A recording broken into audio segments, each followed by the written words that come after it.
दिन रोशनी है।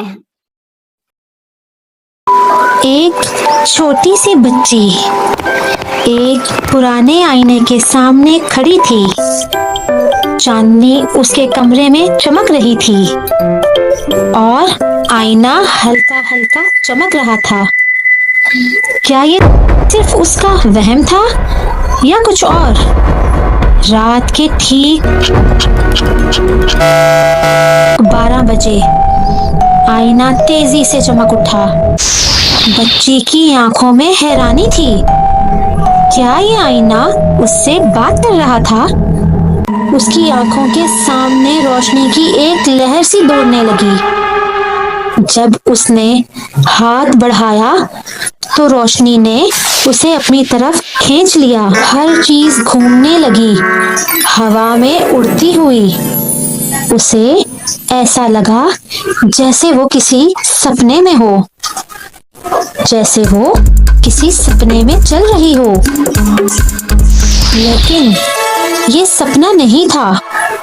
उसके सामने था एक राजकुमारियों की दुनिया, महल, चमकते रंग और लोग जो उसे शहजादी नूर कहकर सलाम कर रहे थे। लेकिन वो तो एक आम सी लड़की थी, या शायद अब नहीं रही। एक चमकती हुई परी सामने आई। उसकी आवाज नर्म थी लेकिन मजबूत। शहजादी नूर, तुम्हें एक क्षमा ढूंढनी होगी, मगर वक्त बहुत कम है। दूर अंधेरे में एक साया था। शायद अल्लाह ताला अपनी प्यारी बंदे की मदद कर रहा था, या आजमाइश। मगर आजमाइश भी तो वो अपने बंदों की ही लेता है। बेशक वो मेरा बड़ा मेहरबान और निहायत रहम करने वाला है, मेरा रब है। अंधेरे में काला जादूगर, जिसका इरादा था नूर को ढूंढ निकालने का। उसके रुकने से पहले उसकी आंखों में लाल चमक थी और उसकी मुस्कान में एक शैतानी डर। नूर ने अपना सफर शुरू किया। जंगल, पहाड़, जादू के रास्ते और हर मोड़ पर नए राज। उसके हाथ में था एक नक्शा और दिल में रोशनी और भरोसा। शमा अब उसके हाथ में थी और सामने खड़ा था काला जादूगर। मगर नूर ने हिम्मत नहीं हारी। मैं रोशनी हूँ और रोशनी कभी डरती नहीं। काला जादूगर चीखता हुआ धुएं में बदल गया। रात खत्म हो चुकी थी, रोशनी की जीत हो चुकी थी। इतने में उसकी आंख खुल गई और उसने देखा कि आईना वही था, और उसने देखा कि उसके हाथ में रिलीजन इज लाइट की किताब थी। अब वो समझ गई कि उसके ख्वाब में रोशनी दीन का इल्म था और काला जादूगर शैतान था जो अंधेरों का राजा है। दीन की रोशनी से ही हम अंधेरों से लड़ सकते हैं। ऐ अल्लाह, हम सबको दीन पर अमल करने की तौफीक दे। आमीन।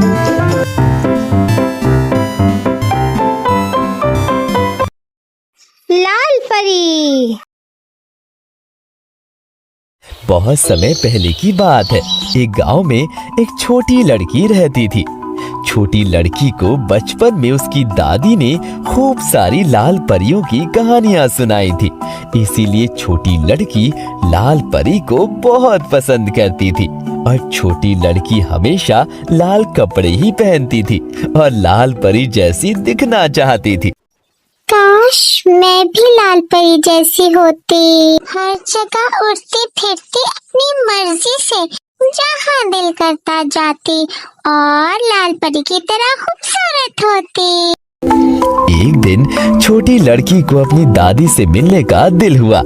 छोटी लड़की की दादी जंगल के उस पार एक गांव में रहती थी। छोटी लड़की ने अपनी माँ से कहा, मामा, मुझे दादी जान से मिलने जाना है। इस पर छोटी लड़की की माँ ने कहा, रास्ता बहुत खतरनाक है, वहाँ पे डाकू भी हैं और जानवर भी हैं। तुम्हारा जाना खतरनाक है, वो भी अकेले। छोटी लड़की नहीं मानी और दादी के पास जाने की जिद करने लगी। इस पर उसकी माँ ने उसे दादी के घर जाने की इजाजत दे दी और छोटी लड़की को समझाया कि रास्ते में किसी भी अनजान व्यक्ति से बातें मत करना और जंगल में जानवरों से भी सुरक्षित रहना। छोटी लड़की दादी के घर जाने के लिए रवाना हो गई। रास्ते में उसे एक चोर मिला। उसने छोटी लड़की से बड़ी ही मीठी मीठी बातें की और उस छोटी लड़की को अपना दोस्त बना लिया और उससे बातों बातों में उसकी दादी के बारे में सारी जानकारी प्राप्त कर ली। छोटी लड़की ने चोर को दादी के घर पर रखे सामान और खजाने के बारे में बता दिया। अब चोर उस छोटी लड़की को मारना चाहता था, इसलिए चोर ने एक डंडा लिया और छोटी लड़की को मारने के लिए उसके पास आया। छोटी लड़की डर के मारे चिल्ला रही थी, बचाओ बचाओ, कोई बचाओ। लेकिन जंगल में कोई नहीं था। चोर लड़की को मारता, इतने में वहाँ एक लाल कपड़े पहने हुए एक परी आ गई और उसने अपने जादू से चोर को खूब पीटा। छोड़ दो मुझे, छोड़ दो, छोड़ दो, छोड़ दो मुझे, भागो भागो भागो भागो। चोर डरकर वहाँ से भाग गया। छोटी लड़की लाल परी को देखकर बहुत खुश हुई।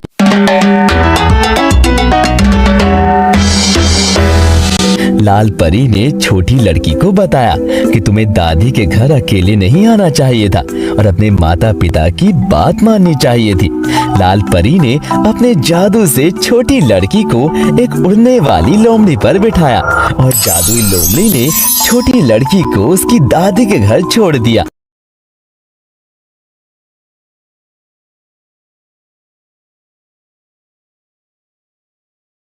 लेकिन छोटी लड़की जैसे ही अपने दादी के घर घुसी, उसने देखा कि वही चोर उसकी दादी के घर में घुसा हुआ है और दादी को एक कुर्सी पर बांधकर सारा सामान इकट्ठा कर रहा है। आपके साथ ये किसने किया दादू? चोर ने जल्दी से उस छोटी लड़की को भी पकड़कर दूसरी कुर्सी पर बांध दिया। छोटी लड़की मदद के लिए चिल्लाने लगी और जोर जोर से रोने लगी। छोटी लड़की की रोने की आवाज सुनकर फिर से लाल परी वहाँ पर प्रकट हुई और उस चोर को अपने जादू से बांध दिया और छोटी लड़की और उसकी दादी को कुर्सी से खोल दिया। छोटी लड़की की दादी ने जल्दी से पुलिस को बुलाया और उस पुलिस ने चोर को पकड़ लिया और अपने साथ ले गई। उसके बाद लाल परी और दादी ने छोटी लड़की को समझाया कि हमेशा अपने माता पिता का कहना मानो और कभी भी किसी अनजान व्यक्ति को अपने घर परिवार के बारे में जानकारी मत दो और अनजान व्यक्ति से कभी भी दोस्ती मत करो। लाल परी और दादी की बात सुनकर छोटी लड़की ने उनसे माफी मांगी और वादा किया कि अब वो हमेशा अपने माता पिता का कहना मानेगी और कभी भी किसी अनजान व्यक्ति को अपने घर परिवार के बारे में कोई जानकारी नहीं देगी और अनजान व्यक्ति से कभी भी दोस्ती नहीं करेगी। इतने में लाल परी गायब हो गई। हाँ तो दोस्तों, कैसी लगी आपको ये कहानी? मुझे तो लगता है बहुत अच्छी लगी होगी। प्लीज़ मुझे सब्सक्राइब करें और बेल आइकन ज़रूर दबाएं ताकि नई नई आपके पास वीडियोस आती रहे।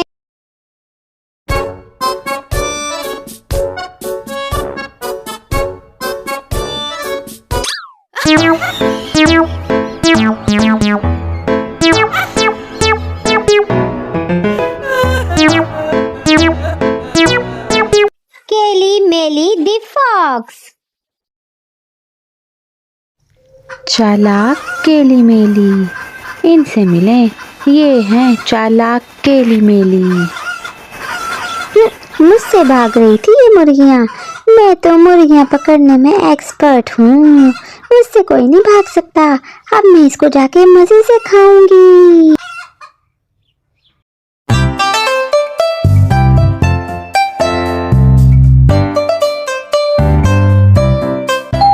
जी, मेरा नाम केली मेली है। मैं बहुत थक गई हूँ, मैं बहुत दूर से आई हूँ। मैं असल में रास्ते में रात हो रही है, मैं आगे जंगल में भटक न जाऊं, मुझे कोई खा ना ले, इसलिए मैंने सोचा कि एक रात आपके यहाँ गुजार दूं। प्लीज आप मुझे इजाजत दें कि मैं एक रात आपके घर गुजार लूं। हाय केली मेली, लेकिन हमारे घर में तो जगह ही नहीं है। एक ही कमरा है जिसमें हम 3 बंदे रहते हैं। तुम्हारे लिए हमारे पास सॉरी कोई जगह नहीं है। अगर होती तो हम जरूर तुम्हारे लिए जगह देते। मुझे नहीं पता, मैं तो धरना दूंगी भाई यहीं पे। मैं क्या करूं, मैं इधर ही सो जाऊंगी। इतनी सर्दी में मैं इधर सोऊंगी तो हाय मैं तो मर ही जाऊंगी। लेकिन मुझे नहीं पता, मैं किसी कुर्सी के नीचे सो जाऊंगी, किसी बेंच के नीचे सो जाऊंगी। प्लीज़ एक रात की बात है, मुझे अंदर रहने दो। मैं कहाँ जाऊंगी, इस रात में मुझे कोई खा जाएगा। ठीक है कैली मेली, अगर तुम्हारी ऐसी मर्जी है तो ठीक है। अगर तुम बेंच के नीचे सो सकती हो, कुर्सी के नीचे सो सकती हो तो तुम्हें मजबूरी है, ठीक है। कैली मेली को जल्दी नींद आ गई और आधी रात में जब उसको भूख लगी तो उठ के बैठ गई। उठ के बैठ के सबसे पहले उसने मुर्गी को खा के अच्छी तरह डकार मार के फिर सो गई। देखते ही देखते सुबह हो गई और केली मेली ने अपना नाटक शुरू कर दिया। तुम्हें क्या हुआ केली मेली, तुम इस तरह से क्यों रो रही हो? मैं क्या बताऊं, मैं अपनी मुर्गी से बहुत प्यार करती थी, मगर मेरी मुर्गी आपके घर में गायब हो गई। अब मैं क्या करूं, मैं कहाँ जाऊंगी? मैं तो अपनी मुर्गी के बगैर नहीं रह सकती। मुझे नहीं पता, मुझे कुछ दो, मैं तो मर जाऊंगी। मैं अपनी मुर्गी से बहुत प्यार करती थी। लेकिन हमारे पास तो कुछ भी नहीं है सिवाय इस बिल्ली के देने को। ये दे के हम क्या करेंगे? चलो फिर भी तुम ले लो, मैं तुम्हारे हवाले कर देता हूँ। हाँ चलो ठीक है, मैं इसी पे गुजारा कर लूंगी। ठीक है, अब फिर मैं चलती हूँ। अल्लाह हाफिज। याहू, मुझे तो मिल गई, मुझे मेरा टारगेट पूरा हो गया। मैंने किस तरह से बेवकूफ बनाया इन लोगों को। ये इंसान कितने बेवकूफ होते हैं, हा हा हा हा, बहुत बेवकूफ होते हैं। मैं और घरों को भी बेवकूफ बनाऊंगी और अपने खाने का इंतजाम ऐसे ही पूरे करूंगी।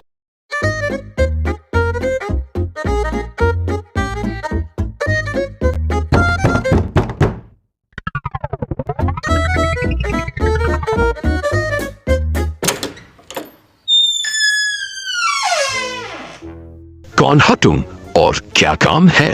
क्यों आई हो इधर? जी मेरा नाम कैली मेली है। मैं बहुत थक गई हूँ, मैं बहुत दूर से आई हूँ। मैं असल में रास्ते में रात हो रही है, मैं आगे जंगल में भटक न जाऊँ, मुझे कोई खा ना ले, इसलिए मैंने सोचा कि एक रात आपके यहाँ गुजार दूँ। प्लीज आप मुझे इजाजत दें कि मैं एक रात आपके घर गुजार लूँ। हाय केली मेली, लेकिन हमारे घर में तो जगह ही नहीं है। एक ही कमरा है जिसमें हम 3 बंदे रहते हैं। तुम्हारे लिए हमारे पास सॉरी कोई जगह नहीं है। अगर होती तो हम जरूर तुम्हारे लिए जगह दे। मुझे नहीं पता, मैं तो धरना दूंगी भाई यहीं पे। मैं क्या करूं, मैं इधर ही सो जाऊंगी। इतनी सर्दी में मैं इधर सोऊंगी तो हाय मैं तो मर ही जाऊंगी। लेकिन मुझे नहीं पता, मैं किसी कुर्सी के नीचे सो जाऊंगी, किसी बेंच के नीचे सो जाऊंगी। प्लीज एक रात की बात है, मुझे अंदर रहने दो। मैं कहाँ जाऊंगी, इस रात में मुझे कोई खा जाएगा। ठीक है कैली मेली, अगर तुम्हारी ऐसी मर्जी है तो ठीक है। अगर तुम बेंच के नीचे सो सकती हो, कुर्सी के नीचे सो सकती हो तो तुम्हें मजबूरी है, ठीक है।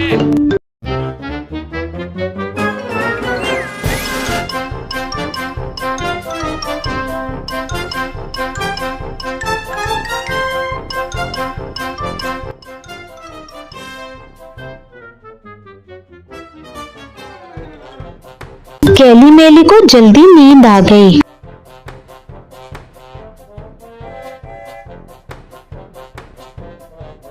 और आधी रात में जब उसको भूख लगी तो उठ के बैठ गई। उठ के बैठ के सबसे पहले उस खरगोश को खा के अच्छी तरह डकार मार के फिर सो गई। देखते ही देखते सुबह हो गई और केली मेली ने अपना नाटक शुरू कर दिया। तुम्हें क्या हुआ केली मेली, तुम इस तरह से क्यों रो रही हो? क्या बताऊं, मुझे अपना खरगोश बहुत प्यारा था। मैं उससे बहुत प्यार करती थी। मैं तो उस पे जान छिड़कती थी। मैं तो उसके बगैर रह ही नहीं सकती। अब मैं किसका मुंह देखूंगी, किसको पालूंगी, मुझे नहीं पता। आपके घर में कोई भी चीज़ है मुझे दो, मैं उसके साथ ज़िंदगी गुजारूंगी। मुझे तो अकेले रहने की आदत ही नहीं है। मैं तो खरगोश से बातें करती होती थी, अपनी पूरी दिन भर की स्टोरी सुनाती थी। मुझे नहीं पता, मुझे कोई चीज़ उसके बदले में दो। आपके घर से गायब हुआ, आपका कसूर है। लेकिन हमारे पास तो कुछ भी नहीं है सिवाय इस बोरी के। इस बोरी के अंदर हमने अपनी बहू को बंद किया हुआ है। उसने हमें बहुत तंग किया हुआ था, हमने उसको बंद कर दिया। तुम ले जाओ और इसको पाल लो, इसका ख्याल रखना, इसी से दिल बहला लेना। चलो ठीक है, मैं इसी पे गुजारा कर लूंगी। ठीक है, अब फिर मैं चलती हूँ। अल्लाह हाफिज। मुझे तो मिल गई, मुझे मेरा टारगेट पूरा हो गया। मैंने किस तरह से बेवकूफ बनाया इन लोगों को। ये इंसान कितने बेवकूफ होते हैं। देखते ही देखते बोरी हिलना शुरू हो गई और कैली मैली अलर्ट हो गई लड़ने के लिए। उसे समझ नहीं आ रहा था बोरी हिल क्यों रही है। वो डर गई। अच्छा, तो तुम बाहर आने का कोशिश कर रही हो, मेरे से बच नहीं सकोगी। कैली मैली सोच रही थी कि ये उन बूढ़ी और बूढ़े की बहू है जो बाहर आने की कोशिश कर रही है। चलो इस पे हमला करके इसे ख़त्म करके खा ही लेती हूँ। लेकिन नतीजा इसके बरक्स निकला। बोरी फटी और उसमें से एक खूंखार कुत्ता निकला काले रंग का, जिसने फौरन कैली मैली पर हमला कर दिया।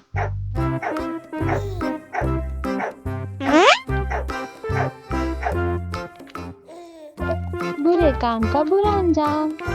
जितने कैली मैली ने लोगों को धोखे दिए थे, इसी तरह कैली मैली को भी धोखा हुआ और कैली मैली का बाजू कुत्ता खा गया। अब कैली मैली एक बाजू के साथ घूमती फिरती है। Brave girl.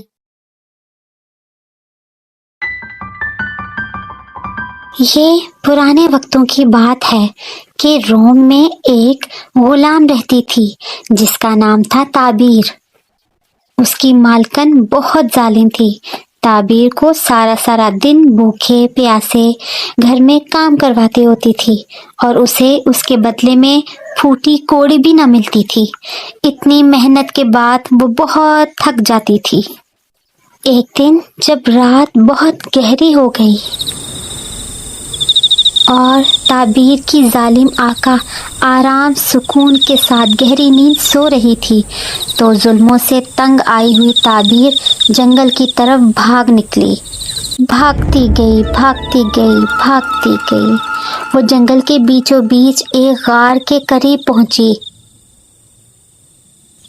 थकन से चूर ताबीर ने उस रात गार में ही आराम करना मुनासिब समझा। जल्द ही उसकी आंख लग गई और वो गहरी नींद सो गई। अभी उसे सोए हुए चंद लम्हे ही हुए थे कि गार के बाहर एक शेर आकर बैठ गया और जोर जोर से दहाड़ने लगा।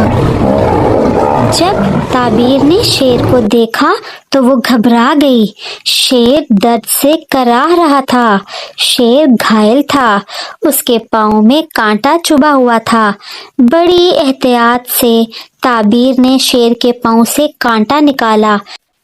शेर भी समझ चुका था कि ताबीर उसकी मदद कर रही है, इसलिए शेर ने उसे पलटकर काटा नहीं। शेर की मदद करने के बाद ताबीर वहां से चली गई।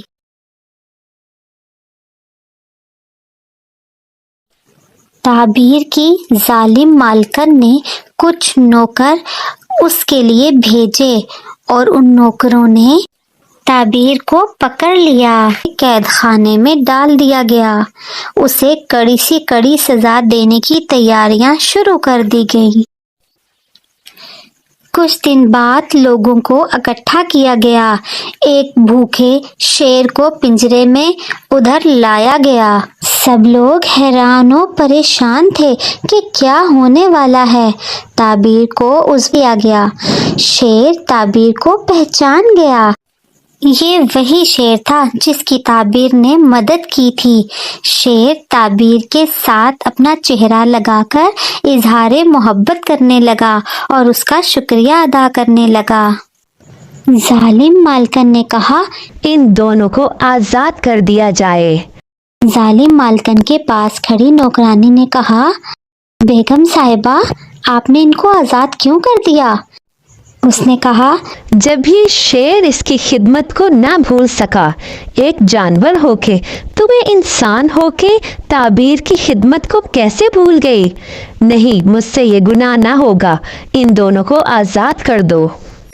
और इस तरह शेर और ताबीर को आजाद कर दिया गया और वो दोनों खुशी खुशी जंगल की ओर चले गए।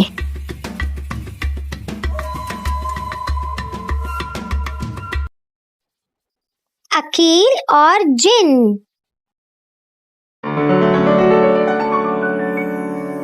एक गांव में अकील नामी एक लड़का रहता था जो नेक दिल, अक्लमंद और बहादुर था। सच बोलने वाला, नमाज का पाबंद था वो और सबकी मदद करता था। एक दिन वो और उसकी माँ बाहर बैठे सर्दी का लुत्फ उठा रहे थे, हाथ सेक रहे थे। इतने में उसकी माँ को याद आया कि लकड़ियां तो खत्म हो गई हैं। उसकी माँ ने अकील से कहा, बेटा, कल जाकर जंगल से लकड़ियां ले आना, लकड़ियां खत्म हो गई हैं। दूसरे ही दिन अकील करीबी जंगल में लकड़ियां काटने गया।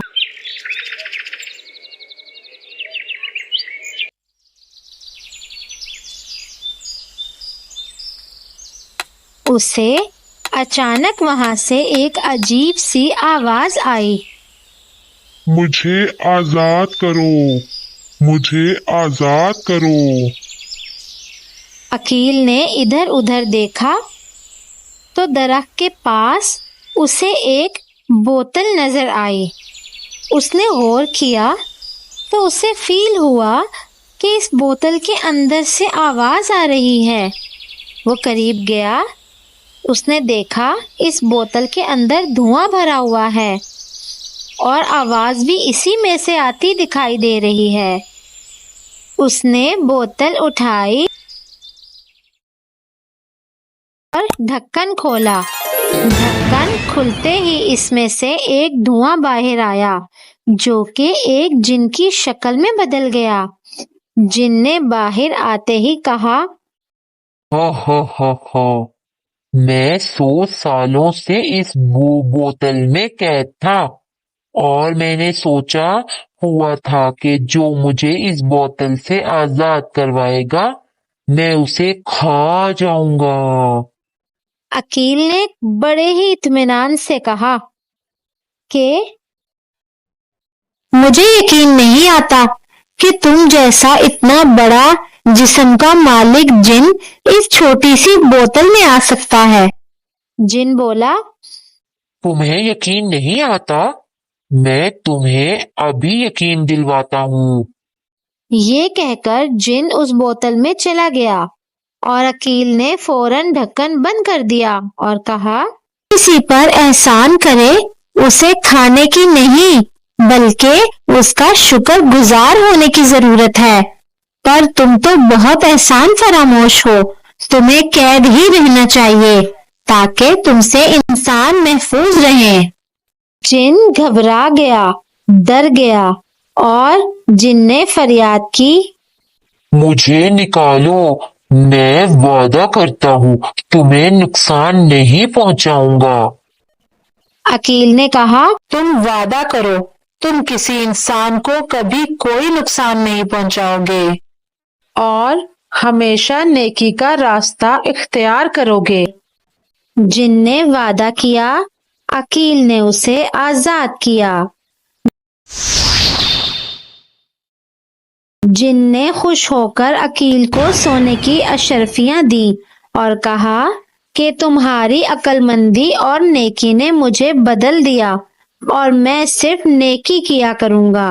अकील वो सोना लेकर घर वापस आया, अपने माँ बाप को सारा किस्सा सुनाया और इस सोने से गरीबों की मदद की और गांव में मदरसा और स्कूल बनवाया।